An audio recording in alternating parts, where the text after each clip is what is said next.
그니를 많이 보고 늘 고생하여도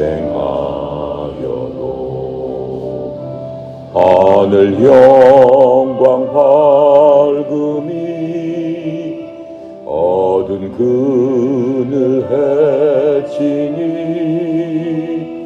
예수 공로 의지하여 항상 빛을 보도다. 내가 염려하는 일이 세상에 많은 중 속에 근심 밖에 걱정 늘 시험하여도 하늘 보고 외로운 빛 모든 것을 이기니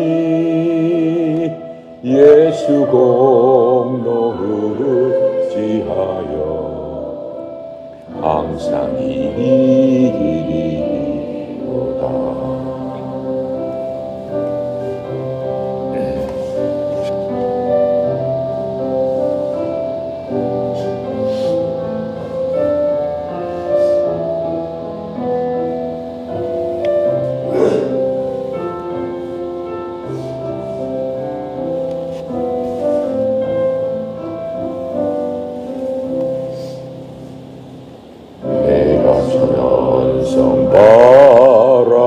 바라보고 가까이 왔으니 아버지의 영광 집에 나 쉬고 싶도다. 나는 부족하여도 영접하실 터이니 영광 나라 계신 임금 우리 구주 예수라.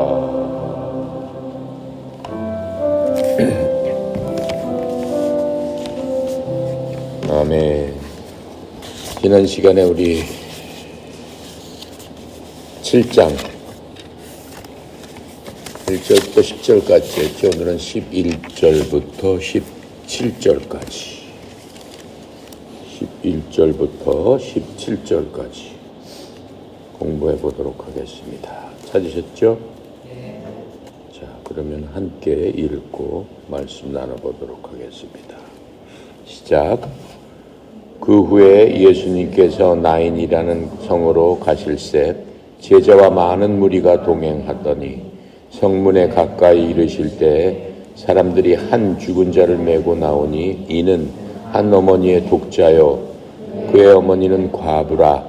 그 성에 많은 사람도 그와 함께 나오거늘 주께서 과부를 보시고 불쌍히 여기사 울지 말라 하시고 가까이 가서 그 관에 손을 대시니 맨 자들이 서는지라.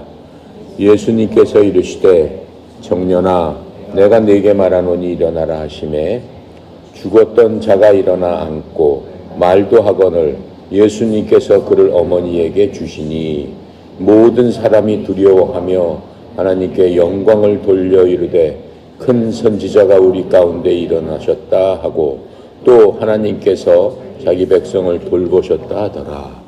예수님에 대한 소문이 온 유대와 사방에 두루 퍼지니라. 아멘.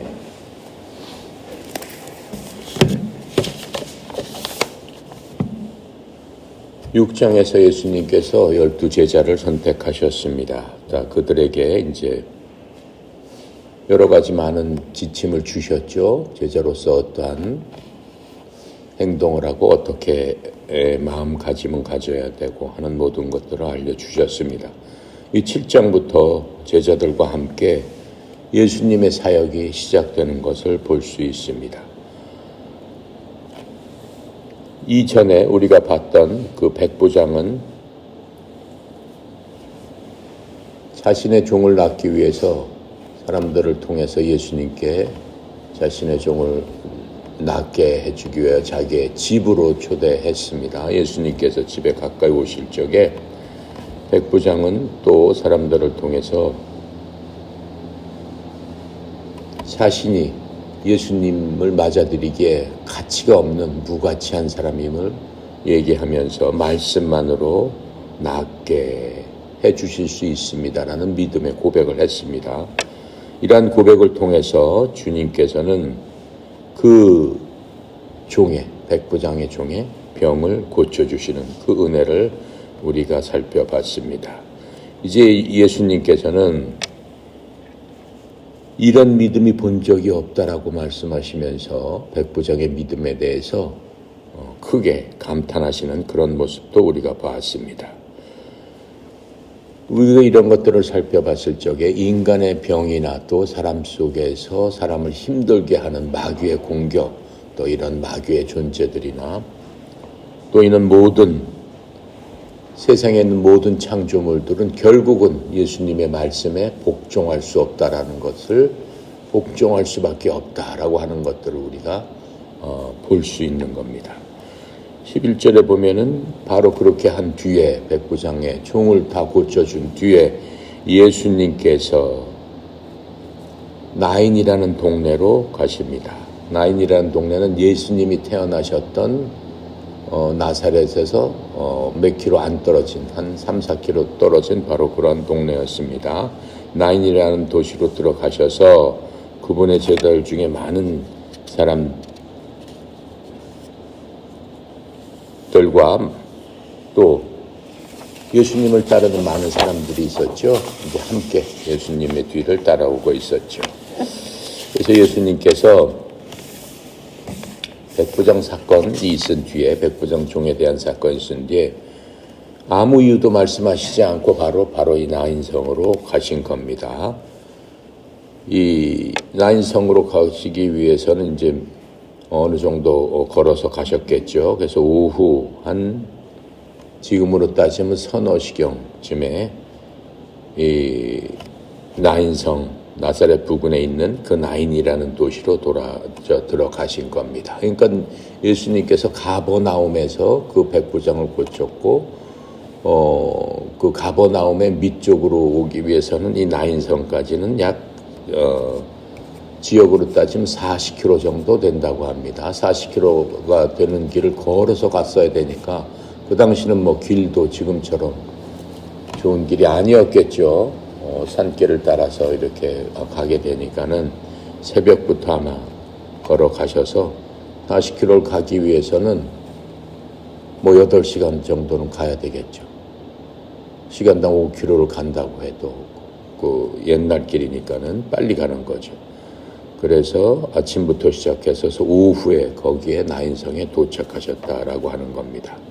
12절에 보니까는 이제 예수님께서 그 나인성에 들어가기 위해서는 그 성 외곽에 그 문을 통해서 들어가야 되는 거겠죠. 그래서 도시의 문 가까이에 이르렀을 적에 죽은 사람이 실려 나오고 있었습니다. 딱 마주치게 된 것이죠.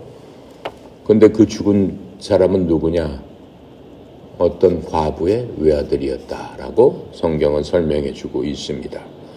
그런데 이제 그 외아들이 죽었으니까 그 도시에 살던 많은 사람들, 여러 사람들이 있었겠죠. 아는 사람들, 친척들 비롯해서 많은 사람들이 그 죽은 사람들, 그 과부를 따라서 그 성 밖으로, 왜 그 성 밖으로 나오겠어요? 매장을 하기 위해서 나오는 거겠죠. 딱 마주치게 된 겁니다. 유대인들은 사람이 죽으면은 사람을 우리나라 같은 경우 뭐 3일장, 4일장 이랬지만 유대 율법에 따르면은 죽은 사람은 죽은 당일날로 매장하는 바로 그 법이 있습니다. 신명기 21장 23절에 이렇게 써 있습니다. 시체를 나무에 밤새도록 두지 말고 당일에 장사하여 내 하나님 여호와께서 내게 기업으로 주시는 땅을 더럽히지 말라. 이렇게 지금 얘기를 하고 있어요. 자, 그래서 예수님과 제자들이 늦은 오후에 도시 그 문에 도착하는 날 이 바로 소년이 죽은 바로 그 광경을 목격했는데 이것은 특별한 만남이 되는 거겠습니다.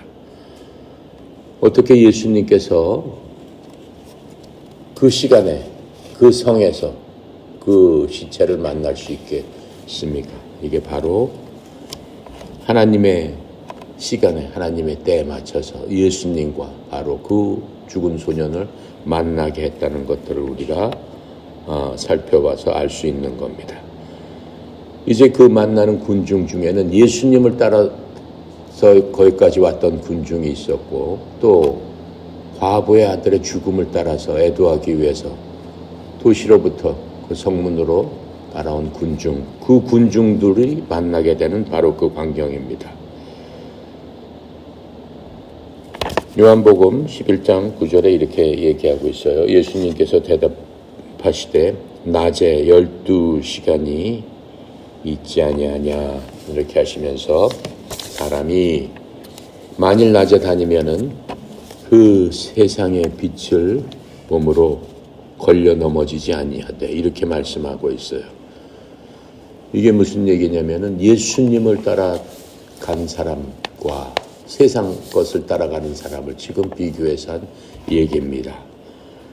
주님께서는 뭐가 많으시다고 그랬어요? 연민이 많으시다고 그랬죠. 연민이라는 건 뭐라고 얘기했습니까? 고통을 당한 사람의 마음이 되어서 그 슬픔을 함께 느낄 수 있는 그러한 심정을 연민이라고 얘기한다고 했습니다. 예수님은 연민이 가득 차신 분이라고 그랬습니다. 그래서 예수님의 공생의 모든 주관점은 예수님이 갖고 계시는 그 연민을 통해서 그 공생의 사역을 하고 계신다라고 하는 것들을 우리가 성경을 통해서 볼 수 있습니다. 연민이 이렇게 많으신 주님께서는 우리가 가장 필요할 때 도움을 주시는 분이라고 성경은 분명하게 알려주고 있습니다. 즉 하나님께서는 연민이 많으시기 때문에 인간의 고통과 인간의 슬픔과 염려와 불행과 걱정과 그 모든 것들을 이미 알고 계시는 분이라고 그랬어요. 무엇보다도 예수님께서는 인간의 몸으로 오셔서 출생부터 시작해가지고 병과 인간의 사는 모습 하나하나 그것도 귀족으로 태어나시지 않지 않았습니까? 가장 낮은 부류의 사람으로 태어나셔서 가난한 사람들과 모든 생애를 함께 지내면서 그 가난한 사람의 슬픔과 애통과 고통과 그 모든 것들을 몸으로 직접 겪으셨던 바로 그분이 예수님 아들 하나님이시다라고 하는 겁니다. 그러니까 그분이 실제로 겪었던 고통에 대해서 인간의 그 고통에 대해서 너무나 뼈저리게 잘 느끼고 알고 계신다라고 하는 겁니다. 그래서 히브리서 4장 16절에는 이렇게 설명을 해주고 있습니다. 그러므로 우리가 긍휼을 얻고 필요한 때 도우시는 은혜를 얻기 위해서는 은혜의 왕자로 담대히 갈 것이니라. 이렇게 말씀하고 계세요. 만약 은혜의 왕자에 계시는 분이 그러한 것들을 이해하지 못하고 알지 못하신다면 그 무슨 소리 하냐? 이렇게 얘기할 겁니다. 요즘 세상 그 사람들, 요즘 어린아이들한테 어렸을 적에 예를 들어서 그 아버지나 할아버지가 어렸을 적에 밥 먹지 못하고 어려웠던 때 얘기하면은 아이들이 뭐라고 얘기하냐 그러면은 뭐 라면 먹든가 뭐 과자를 먹든가 다른 거 먹죠. 그렇게 얘기한다는 겁니다. 왜요? 어린 아이들은 모르잖아요. 배고픔이라는 것들을. 식량이 없다는 걸. 지금 그런 얘기하면 여러분 이해가 갑니까? 여러분 자라나면서 배고프고 식량이 없어서 밥 먹던 그런 기억이 있습니까? 없죠. 그렇죠? 그런 사람 있었어요? 없죠. 혹시 군대 가면은 그런 걸 느낄 수 있나? 군대 갔다 온 분들 그런 걸 느껴봤어요? 없죠. 나는 군대 갔을 때 느꼈어요. 그렇게 PX가 있지도 않고 그런 거 없어요. 그래서 그냥 주는 것만 먹어야 돼요.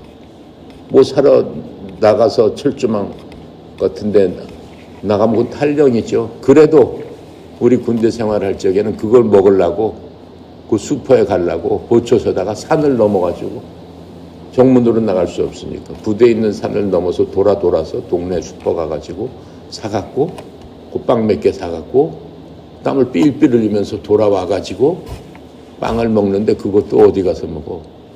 현수에 가서 먹고 그랬어요. 뭐만 걸리고 하면 안 되니까 또 상급자한테 걸리면 안 되니까 그런 배고픔을 느낀 사람들은 내가 이해를 한단 말이죠. 나도 그렇게 해봤으니까는. 그런데 예수님께서는 그 모든 것들을 몸으로 직접 체휼하신 분이기 때문에 거기에 대한 것들이 누구보다도 잘 알고 있다라고 하는 거예요. 또한 예수님께서 연민을 갖고 그렇게 하시는 것은 예수님께서 인간을 만드실 적에 만드신 분이다라고 하는 거예요. 하나님이시다라고 하는 거예요. 인간의 본성은 어떻게 예수님께서 하나님께서 만드셨는지를 누구보다 잘 알고 계시죠. 왜요? 그분이 메이커이기 때문에, 그분이 창조주 하나님이시기 때문에 인간의 본 모습은 내가 어떻게 만들었는데 이 인간이 이 지경으로 변했구나라고 했을 적에 그 마음이 아프시겠어요? 안 아프시겠어요? 아프시죠. 누구보다도 많이 아프시겠죠.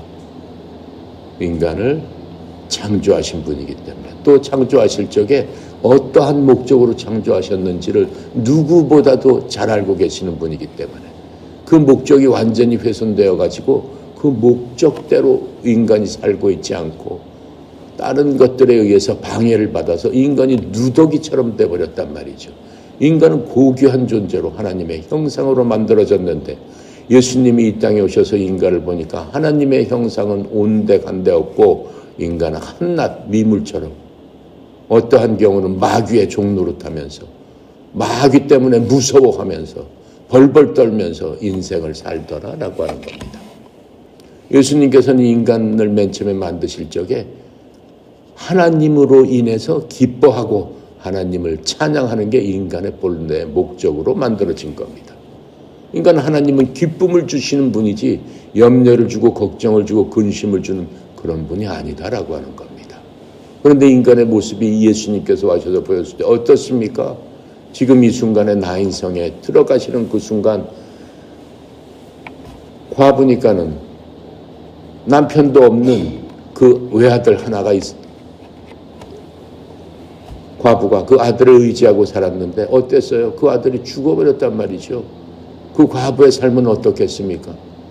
누구를 의지하고 뭘 믿고 살겠습니까? 너무 불쌍한 인간의 처지입니다. 하나님께서 결코 인간을 그렇게 만들지 않으셨는데 과연 누가 인간을 그렇게 만들었었고 하나님의 마음이 찢어질 듯 아팠다고 했습니다. 하나님의 마음이 창자가 끊어질 듯 고통이 왔다고 했습니다. 그게 하나님의 마음이다라고 하는 것을 우리가 알 수 있습니다. 자, 그래서 지금 히브리서 말씀은 하나님께서 우리를 향한 말씀이에요. 그러므로 너희들이 긍휼을 얻고 하나님으로부터 도우심을 얻고 불쌍한 받음을 얻고 어때요? 필요한 때에 도우시는 은혜를 얻기 위해서는 은혜의 왕자로 담대히 나가라. 무슨 얘기예요? 하나님을 찾으면서 담대히 주님께 도움을 요청하고 하나님께 나가야 된다. 나와라 이렇게 말씀하고 있는 겁니다. 자, 그래서 이 지금 예수님을 따라오는 군중들과 과부의 그 안타까운 일들을 추모하기 위해서 같이 슬퍼하며 따라가는 두 군중이 마주치는 바로 그 장면을 우리가 볼 수 있습니다. 한 사람은 어디로 가고 있었다고 그랬어요? 그리스도는 그 나인성의 도시를 향해서 가고 있다고 했습니다. 우리도 예수 그리스도를 믿는다면은 예수님을 따라서 예수님이 가시는 그 도시를 따라가는 그러한 사람이 돼야 되는 거죠. 우리가 죄 안에서 죽는 사람이 얼마나 많습니까? 인간은 누구나 한 번씩 죽어야 되는 겁니다. 죽을 수밖에 없는 운명입니다. 무엇 때문에 죽는다고 성경은 말씀하고 있습니까? 죄의 싹은 뭐라고 그랬습니까? 죄의 결과는 결국은 사망이다. 로마서 6장 23절에 그렇게 설명해 주고 있습니다. 인간이 죽는 원인은 죄로 인해서 죽을 수밖에 없는 운명이 되어버렸다. 이렇게 말씀해 주고 계세요. 내가 좀 전에 얘기한 대로 인간은 하나님의 형상으로 지어졌기 때문에 결코 죽을 수 없는 불멸의 존재입니다. 하나님은 돌아가시는 분이 아니잖아요. 하나님은 영적인 존재이기 때문에 영원부터 영원까지 계시는 분입니다.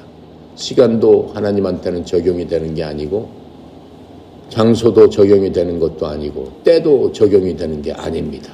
그런데 인간한테는 그 모든 것들이 적용이 되지만 하나님께서 우리를 물질적으로 만들었지만 그 물질은 결코 쇠퇴하지 않게끔 만들어 주셨습니다. 그런데 그 물질이 쇠퇴하게 된 근본 원인이 바로 불순물이 들어왔기 때문에 하나님 만들어 주신 그 순수한 것들이 없어지고 불순물을 통해서 사가지고 낡아지고 없어지게 됐다라고 하는 거예요. 그래서 인간은 애당초 만들어진 거기에 불순물, 그게 뭡니까? 성경은 뭐라고 얘기하고 있는 겁니까? 죄라고 얘기하는 겁니다. 죄로 인해서 낡아지고 사가지고 흩어져서 결국은 무슨 운명을 맞게 돼? 우리가 소위 얘기하는 죽음이라는 운명을 맞게 되는 겁니다. 인간뿐만 아니지 않습니까? 생명을 가진 모든 것들이 죽음으로 인해서 낡아져 버렸다라고 하는 거예요. 근데 하나님 만드신 그 에덴 동산에는 그런 것들이 모두 없었죠. 생명으로서 충만했죠. 생명으로 때 더욱더 풍성한 생명으로 충만했다라고 하는 거예요. 언제 어디에 있을 적에 하나님과 함께 있을 적에 그랬다라고 하는 거예요. 그래서 요한복음 3장 36절에 이렇게 설명했습니다. 아들을 믿는 자에게는 영존한 생명이 있고 아들을 믿지 않는 자는 생명을 보지 못하며 도리어 하나님의 진노가 그 위에 머물러 있느니라. 하나님의 진노라는 건 무엇이겠습니까? 결국은 죽음이겠죠. 영원한 죽음. 결국은 지옥의 상에서 불타는 곳에서 영원한 죽음으로 맞이하게 된다라고 하는 거예요. 인간 결코 사라지지 않는 존재를 하나님 만들어 주셨기 때문에 이 죽음이라는 거는 단지 죄로 인한 결과물이지 영적으로는 결코 죽지 않습니다. 왜요? 하나님의 형상으로 만들었기 때문에 형상으로 만들어진 우리들이기 때문에 결국은 영원히 살아야 되는데 어디서 사느냐? 그것이 결정이 되는 거죠. 지금 우리는 눈으로 보지 않고 만져지지 않고 듣지도 못하지만은 반드시 그것이 있다라고 성경은 얘기해 주고 있는 겁니다. 요한복음 5장 24절에 이렇게 설명하고 있어요. 진실로 진실로 내가 너희에게 이르노니 내 말을 듣고 또 나를 보내신 분을 믿는 자는 영존하는 생명이 있고 또 정죄에 이르지 아니하니라. 즉 사망에서 생명으로 옮겨졌느니라. 이렇게 말씀하고 있어요. 요한복음에서는 요한을 통해서 하나님께서 이 말씀의 센텐스가 과거형으로 얘기해 주고 있습니다. 나를 믿는 자에게는 어떻게 사망에서 생명으로 옮길 것이다. 이렇게 말씀하지 않고 있어요. 옮겨졌느니라. 과거형으로 얘기하고 있습니다. 자,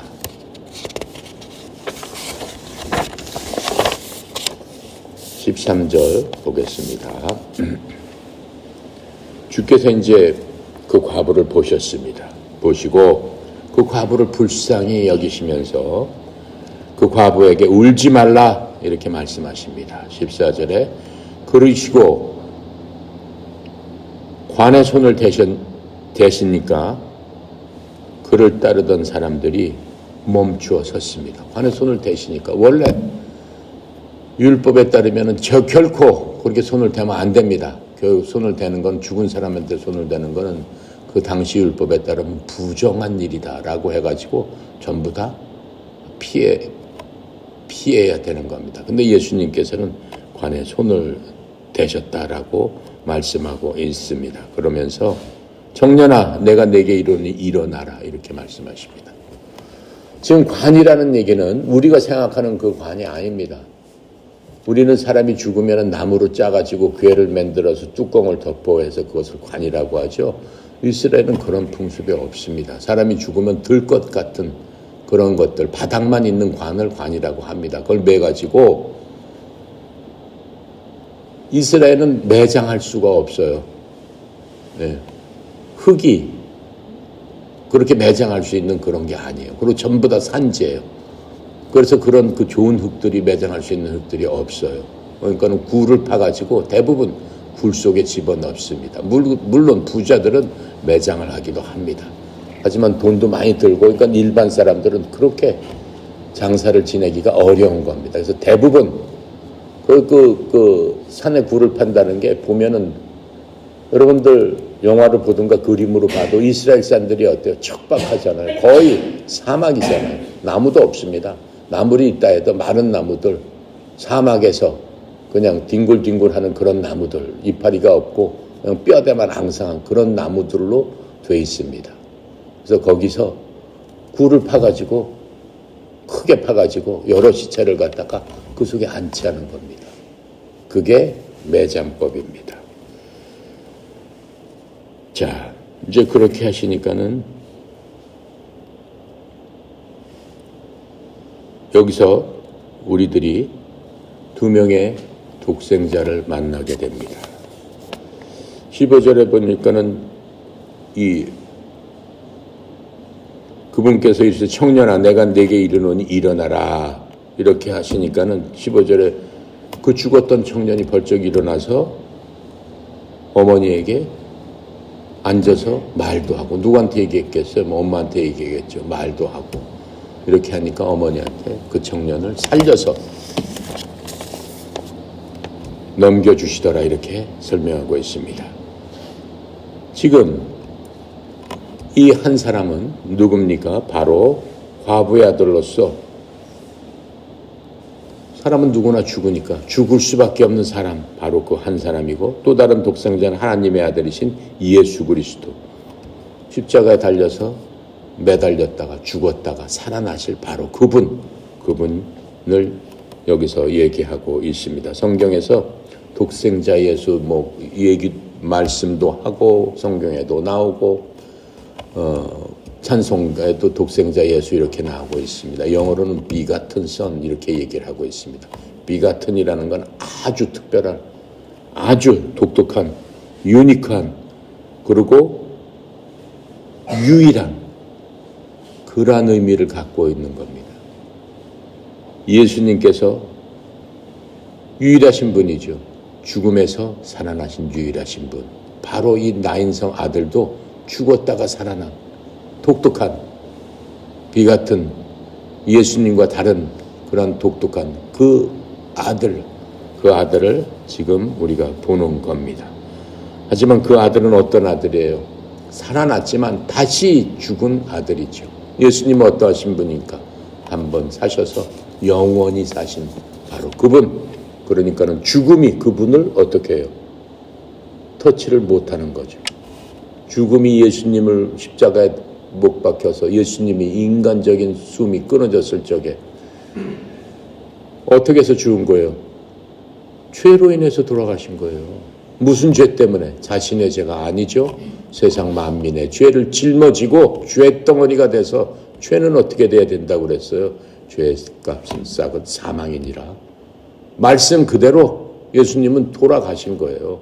그런데 그 사망 권세가 끝까지 예수님을 억누르진 못했습니다. 예수님께서는 그 사망 권세를 물리치시고 일어나신 거죠. 사망 권세의 주체자는 누굽니까? 마귀 사탄이죠. 마귀 사탄의 힘이 사망 권세로서 인간 모두를 억제하며 인간 모두에게 겁을 주는 거죠. 너 죽을래? 사람들도 그렇잖아요. 농담하면서 싸우면서 너 죽을래? 그 얘기 딱 하잖아요. 겁 주는 거죠. 죽는다 하면은 누구나 겁을 먹는다라고 하는 거예요. 근데 그것의 권세를 갖고 있는 것은 마귀다라고 하는 거예요. 사탄이다라고 하는 거죠. 더 이상 사탄의 권세가 예수님을 통해서 더 이상 작동을 못하게 되는 바로 그 순간이 예수님께서 십자가에서 죽으시고 묻히셨다가 사흘 만에 부활하시는 그 순간에 사탄의 머리를 밟아버리셨다라고 하는 바로 그 과정이 십자가에서 일어나는 겁니다. 그래서 예수님은 영원하신 하나님이시기 때문에 항상 존재하시는 분입니다. 하나님의 아들이라는 칭호는 하나님 아버지께서 더 높고 하나님 아버지께서 그 아들을 만들고 했다는 그런 의미가 아니죠. 아버지 하나님, 아들 하나님, 성령 하나님, 권세와 권능과 능력이 똑같으신 분이다 라고 설명을 했습니다. 그러면 왜 아버지 하나님, 아들 하나님이라고 하느냐? 성령 하나님께서 사역을 하시기에 편리한 대로 그렇게 지칭을 하고 있는 겁니다. 그렇다면 하나님의 아들이라는 칭호는 그리스도의 신성과 하나님이 되심과 하나님과의 관계를 선언하고 있는 겁니다. 아들은 기꺼이 자신의 영원전부터 아버지와 협력하면서 아버지의 말씀을 듣고 또 아버지도 아들의 말씀을 듣고 하는 것들을 우리가 볼 수 있습니다. 아버지 하나님께서도 성경 한 구절에 하나님께서 이렇게 아들을 지칭하고 있는 것들을 우리가 살펴볼 수 있습니다. 신성으로서는 아버지 하나님, 아들 하나님, 성령 하나님 모두에게 똑같은 그러한 신의 능력과 신의 성품을 갖고 계시죠. 세 분의 역할은 각자 채워야 할 특별한 장소, 특별한 곳과 특별한 목표가 있기 때문에 서로 나눠서 그 일을 수행하시는 바로 그 하나님의 본체가 되시는 분입니다. 세 분이 합쳐서 한 하나님이 되시는 겁니다. 그래서 삼위일체 하나님 이렇게 얘기하는 겁니다. 그래서 영어로는 트리니티라고 얘기하는 거죠. 그래서 그 하나님께서는 아버지 하나님께서는 지금 천국에서 모든 것들을 바라보고 모든 것들을 보고 계시고 모든 것들을 소통하고 계시고 아들 하나님께서는 세 분이서 함께 만드신 이 창조물을 위해서 이 땅에 소통하기 위해서 토통하기 위한 도구로 이 땅에 오셨는데 소통할 수 있는 방법이 인간의 몸 밖으로 아니면 소통할 수가 있습니까? 본인이 만드신 것들과 똑같이 돼야지만 같은 종류가 돼야지만 같은 말을 하고 같은 소통을 할 수 있기 때문에 그 모습으로 이 땅에 오셔서 자신이 만든 그 창조물들과 소통을 하고 계신 거죠. 또 성령 하나님께서는 그분이 이 땅에서 이뤄놓으신 그 모든 것들을 마치시고 자기의 임무를 마치고 자기의 본향인 천국으로 돌아가신 다음에 이 땅의 모든 것들을 질서정연하게 하나님의 방법대로 수행하시기 위해서 오신 분, 그분이 성령 하나님이시다라고 하는 거죠.